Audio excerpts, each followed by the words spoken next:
안녕하시죠? 오늘은 성탄절 설교를 영상을 찍으려고 해요.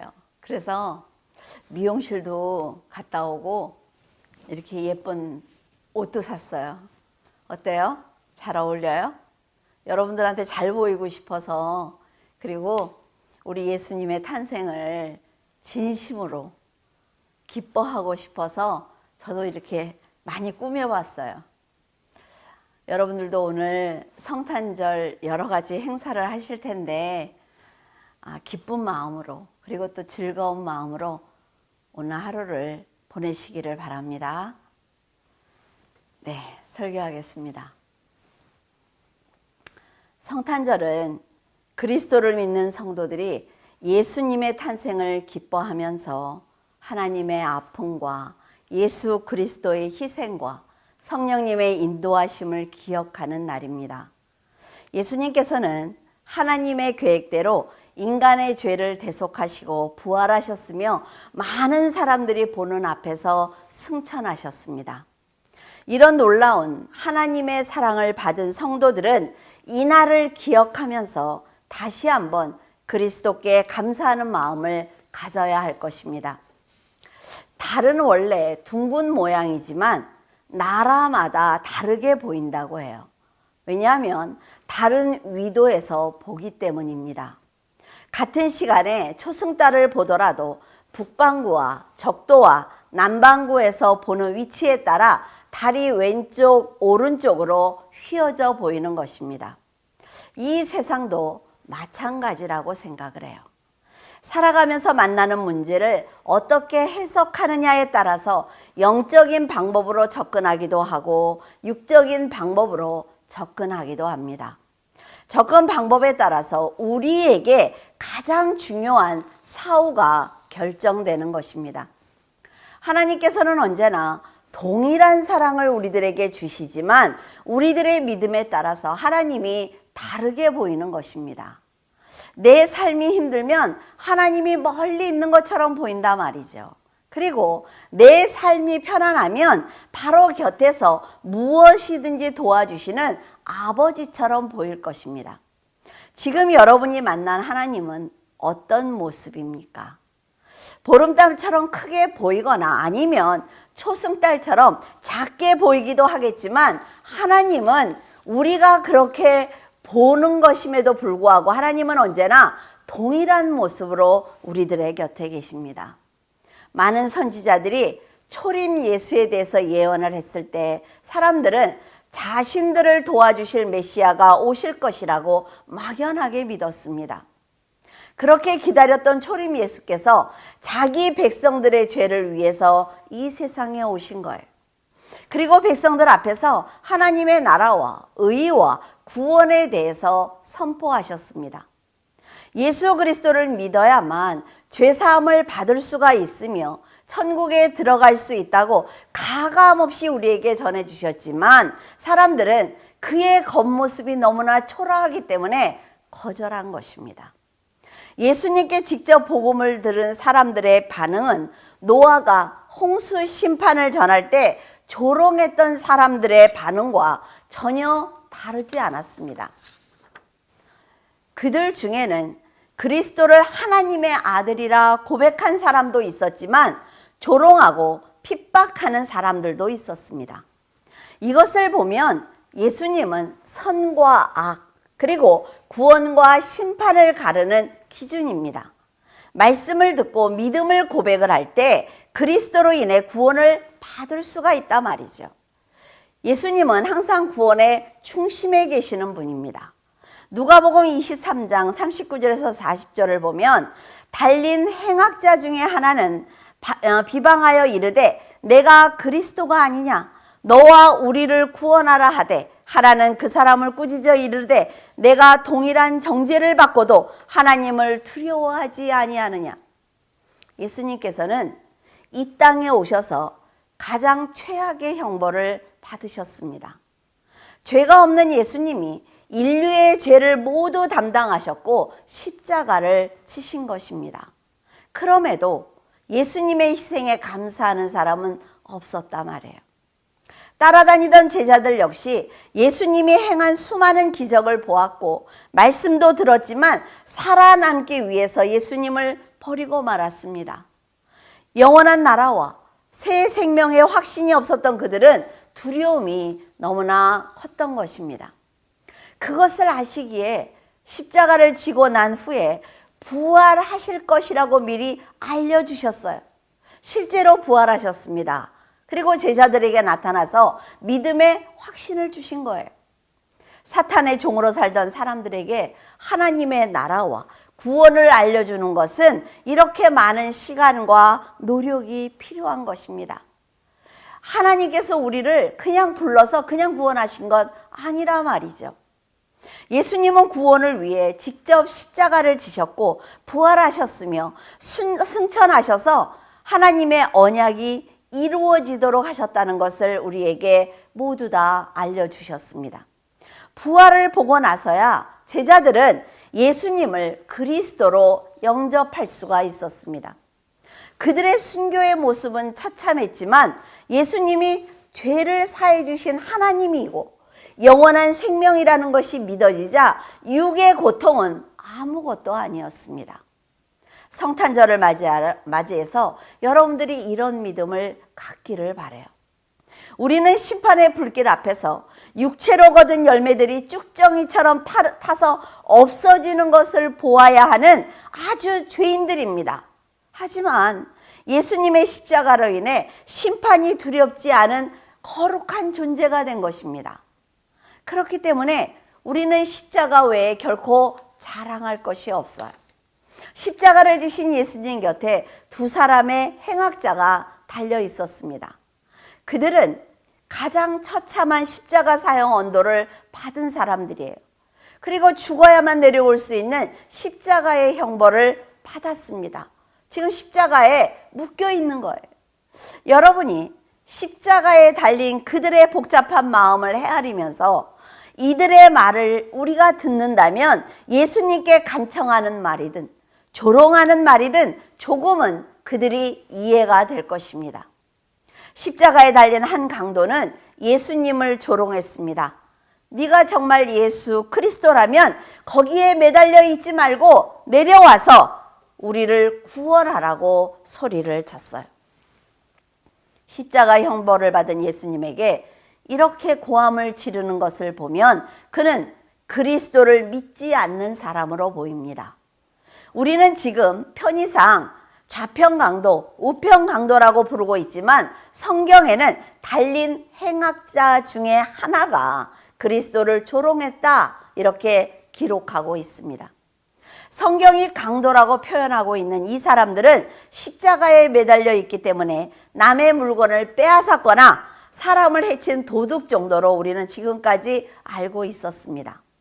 그동안 바라바와 두 강도에 대한 문헌을 찾을 수가 없었기 때문에 이 상황을 푸는 것이 결코 쉽지 않았습니다. 그런데 우연히 이들에 관한 글을 읽게 되었어요. 그래서 이것에 맞게 다시 설교를 쓰게 된 것입니다. 이들은 사람을 해친 강도가 아니라 유대를 독립시켰던 마카비 가문처럼 로마에서 해방을 시켜줄 왕을 기다리면서 로마를 상대로 싸웠던 사람들이라는 문헌을 보았어요. 그것을 바탕으로 이 두 강도가 예수님께 한 말에 대해서 생각해 보고자 합니다. 사람들은 예수님 당시에도 로마에게서 해방시켜줄 메시아를 기대하고 있었습니다. 그리고 실제로 독립을 위해서 이 사람들처럼 열심히 싸우는 사람들도 있었단 말이죠. 전쟁을 일으켰던 마카비 집안은 이교도를 몰아낼 때 도저히 상대할 수 없는 큰 열세에 처했었지만 사람들을 광야로 모아서 하나님의 전적인 도움으로 큰 승리를 거두게 되었습니다. 이 전쟁은 하나님의 전적인 개입이 있었기 때문에 승리했으므로 유대인들은 이 전쟁을 잊지 못하고 있는 거예요. 그러나 자유를 누리는 것도 잠시 로마의 폼페이우스 장군에 의해서 예루살렘이 함락되면서 유대는 로마의 압제를 다시 받게 되었습니다. 사람들은 마카비 전쟁처럼 하나님의 전적인 개입을 원했기 때문에 예수님이 예루살렘으로 들어오실 때 그렇게 열렬히 환영했던 것입니다. 예수님이 자신들을 구원해 주실 메시아라고 생각을 한 거예요. 하지만 이렇게 따르던 사람들이 로마를 향해 전쟁을 선포하지 않는 예수님께 실망을 하면서 열렬하게 환영했던 그들이 이제 예수님을 십자가에 못 박은 것입니다. 그 당시 사람들은 랍비를 따르면 일과 가정을 버려도 믿음을 인정해 주는 분위기였습니다. 그래서 베드로도 제자들도 예수님을 만났을 때 배와 가족을 버리고 예수님을 따라 나선 것입니다. 이런 사람들의 마음을 잘 알고 있던 사탄은 예수님을 만왕의 왕이신 그리스도보다는 사람들에게 절대적인 존재, 그러니까 우상으로 만들려고 하였습니다. 돌이 떡덩이가 되는 초자연적인 기적을 베풀라고 하였죠. 그리고 높은 곳에서 떨어지면 천사들이 받아줄 거야 라고 하면서 사람들이 원하는 세상의 신으로 만들려고 했지만 예수님께서는 말씀으로 단호하게 거절하셨습니다. 만약 예수님이 사탄의 말대로 했다면 사람들은 마카비오와 다윗처럼 강한 왕이 왔다고 하면서 예수라는 사람을 섬기면서 하나님과 구원과 멀어졌을 것입니다. 이런 사회 분위기에서 로마를 대항하던 사람들이 있었습니다. 쉽게 설명하자면 일제시대에 독립운동을 하셨던 분들이라고 생각하면 여러분들 이해가 빠를 것입니다.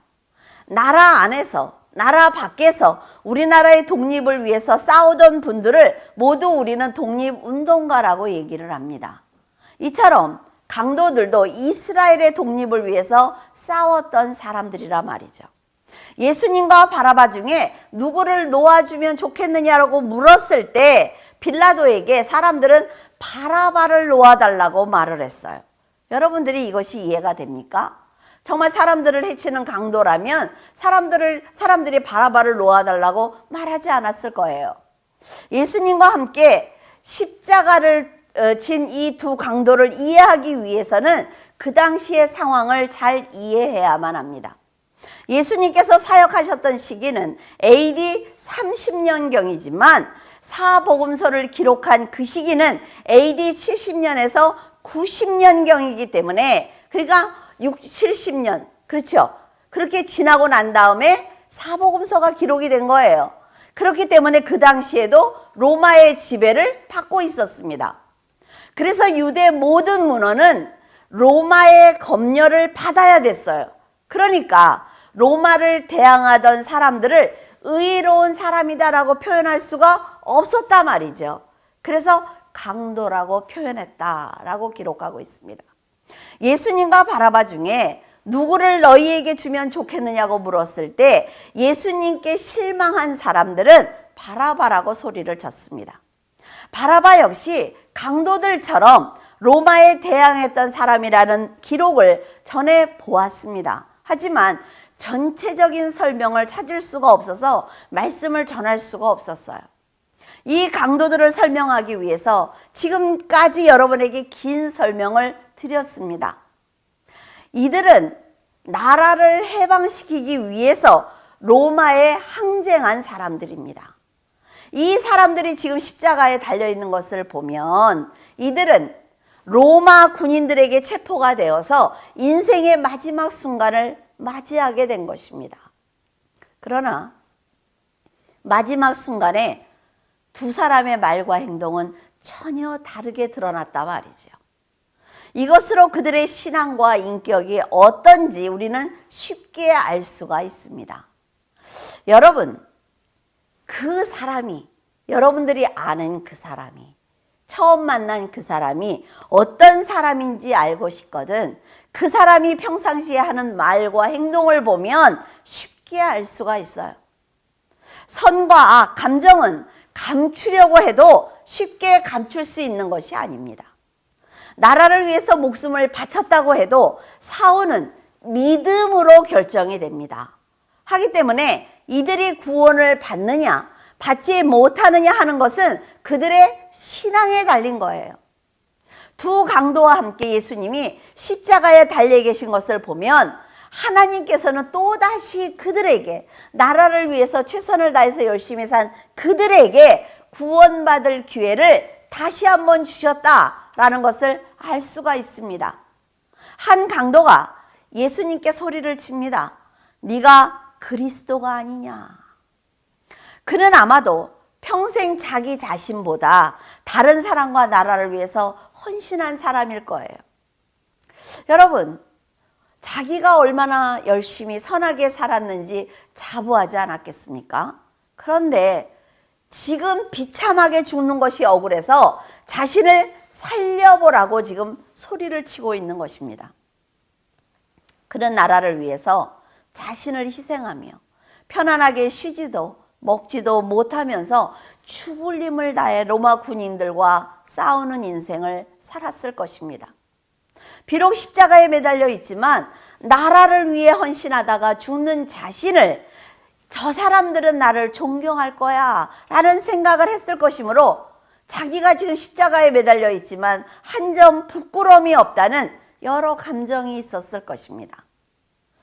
우리도 나라와 가정을 지키기 위해서 열심히 살아야 합니다. 나라와 가정을 위해 목숨을 바친 이들이 여러분 무슨 잘못이 있겠습니까? 나라를 위해서 목숨을 바친 사람들이 있기 때문에 지금 우리가 자유를 누리고 있단 말이죠. 그분들을 향해 감사를 절대로 잊어서는 안 됩니다. 그리고 우리도 그렇게 살아야 되는 거예요. 그러나 여러분, 누누이 여러분들에게 말씀을 드리지만 성도는 그것이 전부가 아니라는 것입니다. 하나님께서는 이 사건을 통해서 지금 성도들에게 우선순위가 무엇인지 알려주고 계시는 것입니다. 나라를 위해서 헌신해야 하는 이유는 이렇게 나라를 빼앗기면 복음을 전할 수 없기 때문에 나라를 지키기 위해서 싸워야 하는 것입니다. 백성들이 자유를 빼앗기면 하나님께 예배를 드릴 수 없기 때문에 더욱 자유를 소중하게 지켜나가야 하는 것입니다. 여러분이 세상에 나가서 능력껏 성공해야 하는 것도 바로 담대하게 복음을 전하기 위해서라는 걸 잊지 않기를 바랍니다. 이렇게 가장 중요한 핵심을 잊어버리면 이 강도처럼 마지막 기회를 받고도 지옥에 떨어지는 안타까운 일이 일어난단 말이에요. 여러분, 설교를 들었을 때와 성경을 읽었을 때, 그리고 기도와 찬양을 하면서 받은 은혜가 있거든 그것을 여러분 믿음으로 만들기 위해서 노력해야 합니다. 늘 듣는 설교야, 늘 똑같은 설교잖아, 이렇게 흘려듣고 축복의 자리야, 하나님이 주시된 너무나 감사한데 당연한 것으로 여긴다면 어쩌면 구원의 기회를 받고도 스스로 버리는 어리석은 자가 될 수가 있습니다. 누가복음 23장 41절에 보면 우리는 우리가 행한 일에 상당한 보응을 받는 것이니 이에 당연하거니와 이 사람이 행한 것은 옳지 않은 것이 없느니라 하고, 이 말을 들어보면 이 사람들도 예수님에 관한 소문을 들었던 것 같습니다. 예수님을 조롱하던 강도는 사후에 관한 지식이 없기 때문에 예수님도 사람이므로 분명 죽음을 두려워할 것이다 라는 생각을 한 거예요. 그래서 너도 살고 나도 살려라 이렇게 지금 떼를 쓰고 있는 것입니다. 하지만 조롱하는 강도를 막은 이 사람은 우리가 지금 십자가에 달린 것은 우리가 행한 일에 대한 보응이지만 이 사람은 악을 행한 적이 없다라고 예수님을 두둔하고 있습니다. 이렇게 말한 것으로 보아 이 사람이 성품이 좋은 것이거나 아니면 예수님의 말씀을 한 번쯤은 깊이 생각해 보았던 것 같습니다.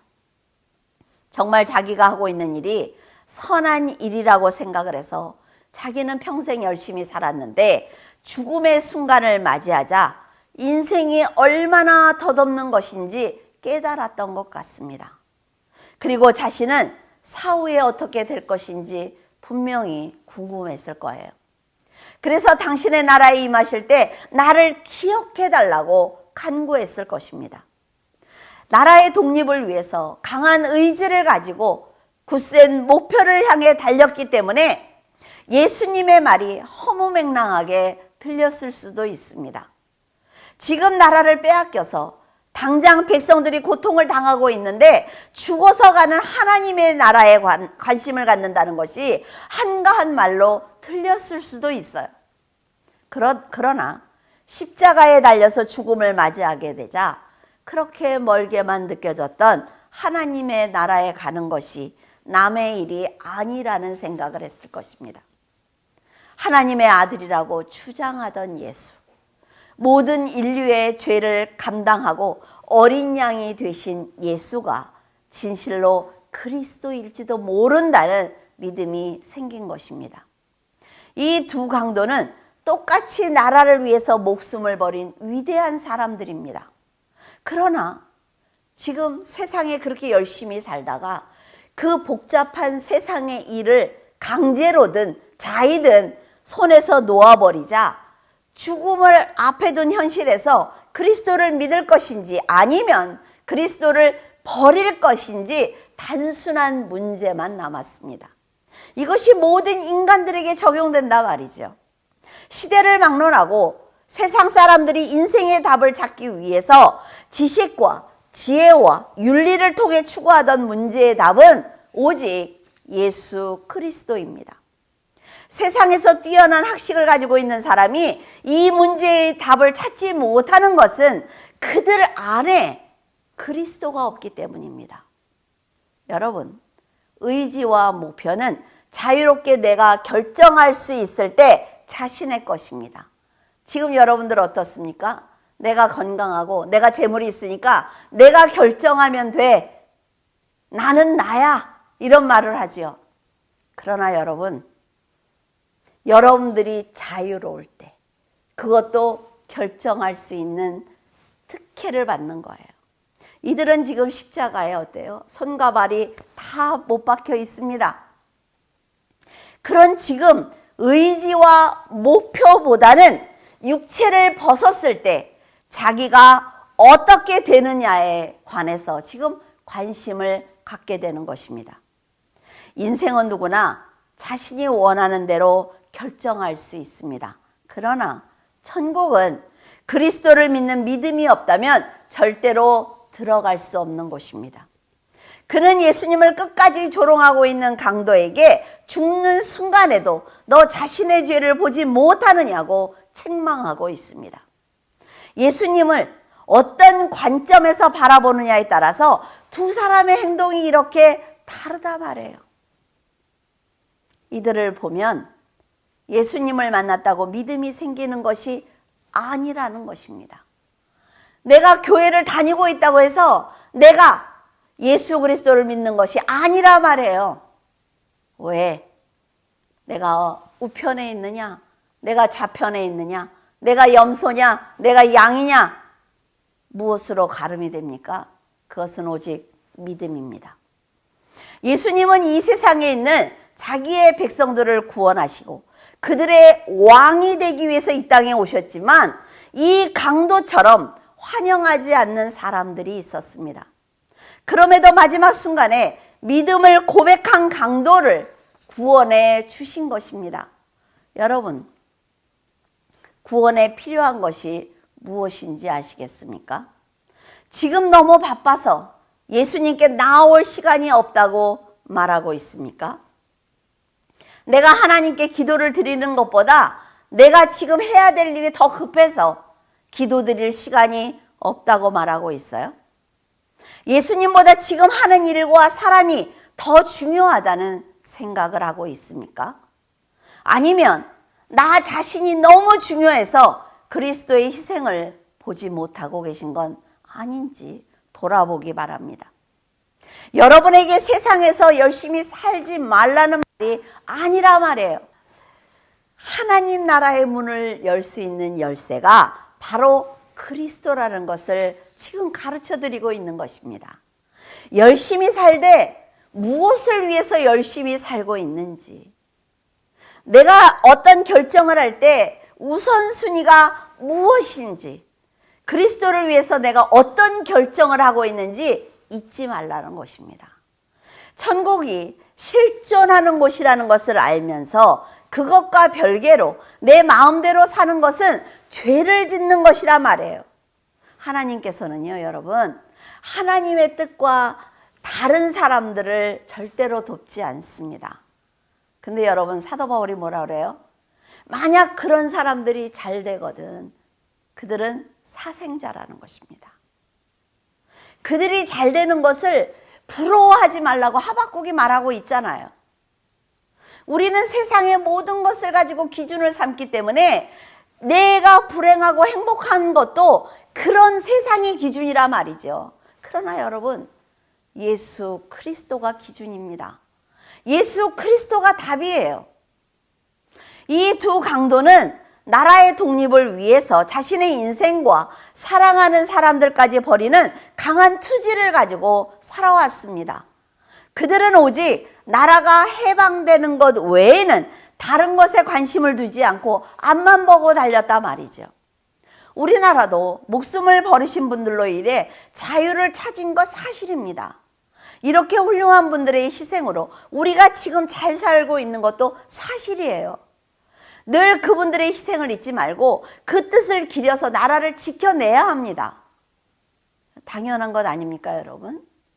그런데 성도들은 이렇게 다양한 인생의 문제들 위에 구원이라는 큰 과제를 안고 있다는 것을 절대로 잊으면 안 됩니다. 이 세상의 문제를 해결해 주시면 내가 구원을 받겠습니다가 아니라 내가 이 구원을 위해서 세상의 문제를 어떻게 바라보는, 어떻게 해결하는지를 하나님께 보여드리겠습니다. 이게 성도라 말이에요. 인생을 다 바쳐 나라를 위해서 싸울 때 자신이 지금 무엇을 위해 싸우고 있는지 생각해야 합니다. 그리고 죽을 각오를 하고 싸우고 있다면 사후에 내가 갈 곳이 어느 곳인지 관심을 가지고 구원을 대비해야만 합니다. 세상에서 열심히 살되 이 생이 끝났을 때 천국과 지옥으로 나누어진단 말이에요. 여러분, 연옥이라는 건 없습니다. 천국과 지옥으로 나눠지는 거예요. 그래서 그리스도를 의지한 강도처럼 믿음을 고백하지 않으면 낙원에 갈 수가 없습니다. 세상이 아무리 성인이야, 의인이야, 그분은 의사지 라고 불러주며 그들을 잊지 않고 감사하면서 높여도 믿음이 아니면 천국에 갈 수 없습니다. 여러분, 성인이다, 의인이다, 의사야, 이 사람들은요, 살아있는 사람들 기억에 있는 거예요. 하나님과 전혀 상관없다 말이죠. 본인은 목숨을 바쳐 나라를 위해 싸웠는데 사후에 가는 곳이 자신의 의지대로 거부할 수 없는 지옥이라면 그 인생이 너무나 안타깝지 않습니까? 그리스도를 영접하지 않은 사람들에게 이런 말은 비웃음거리가 될 수가 있습니다. 뭐야? 저 사람 지금 무슨 말을 하는 거야? 라고 말할 수 있어요. 근데 여러분은 성도 아닙니까? 절대로 제가 하는 말을 잊지 않기를 바랍니다. 이 세상은 천국이라는 내 집에 가기 위해서 지나고 있는 도로와 같은 곳입니다. 나그네 인생길이라고 그랬잖아요. 내 집에 도착할 때까지 멈추지 않는 것처럼 하나님의 나라에 들어가기 위해서 절대로 믿음을 놓아서는 안 됩니다. 도로를 달릴 때 여러분 사고를 목격하기도 합니다. 길에 서 있는 사람도 보지요. 또 여러분하고 합의게 달리다가 다른 도로로 빠져나가는 사람들도 있습니다. 그래도 여러분은 집에 도착할 때까지, 그래서 가족을 만날 때까지 차를 멈추지 말고 달려야만 먼저 도착해 있는 우리 믿음의 형제, 사랑하는 가족들을 만날 수가 있는 것입니다. 언제나 예수 그리스도가 우리 모두의 우선순위가 되기를 바랍니다. 여러분 한 사람을 구원하기 위해서 왕의 자리를 버리고 지금 이 땅에 오신 그리스도를 여러분 기억하기를 바랍니다. 그 아름다운 천국을 다 내려놓고 지금 말 구유에 오셨단 말이에요. 그런 예수 그리스도, 그분이 우리의 주인 아니십니까? 여러분, 나를 위해서 예수 그리스도를 믿지 말고 예수 그리스도를 위해서 여러분이 존재하기를 원합니다. 예수 그리스도께 여러분의 사랑을 드리기를 바라며 하나님을 찬양하고 경배하는 귀한 성도가 되기를 바랍니다. 기도하겠습니다. 모든 인류에게 경배받으시기에 합당하신 하나님의 사랑을 찬양합니다. 이 어두운 땅에 아들을 보내셔서 빛을 밝히시고 사탄의 종으로 살고 있는 저희들을 사망에서 건져주심에 감사를 드립니다. 구원의 축복을 받은 저희들이 온 마음을 다하여 찬양을 드리고 경배하며 예수 그리스도의 이름을 높여드린다고 해도 그 은혜를 어찌 말로 다 갚을 수가 있겠습니까? 자비롭고 은혜가 풍성하신 하나님, 저희들의 남은 삶이 하나님께서 보시기에 아름다운 삶이 되기를 원합니다. 하나님의 은혜와 사랑을 다 전하지 못해도 사람들에게 입을 열어 전도할 수 있도록 성령의 충만함을 허락해 주시옵소서. 하나님의 언약이 예수님의 탄생으로 이루어진 것을 저희들은 알고 있사오니 하나님의 남은 계획인 그리스도께서 다시 오실 것을 또한 믿고 있습니다. 주님, 부족하고 어리석은 자녀들이지만 두 팔 벌려 주님께서 오시기를 간절히 기도합니다. 성탄절을 맞이하여 기쁨으로 우리 구주를 경배하는 물줄기 교회 성도들을 축복하시고 하나님의 나라를 소망하며 온전한 성도의 삶을 살 수 있도록 도와주시옵소서. 하나님께서 거룩하신 것처럼 저희들도 거룩한 성도로 살 수 있도록 성령께서 인도하시고 예수 그리스도처럼 자신을 희생할 수 있도록 성령께서 충만케 하여 주시옵소서. 이 땅에 오신 우리 구주 예수님을 경배합니다. 언약을 지키시고 또 이루실 예수 그리스도 이름으로 기도드립니다. 아멘.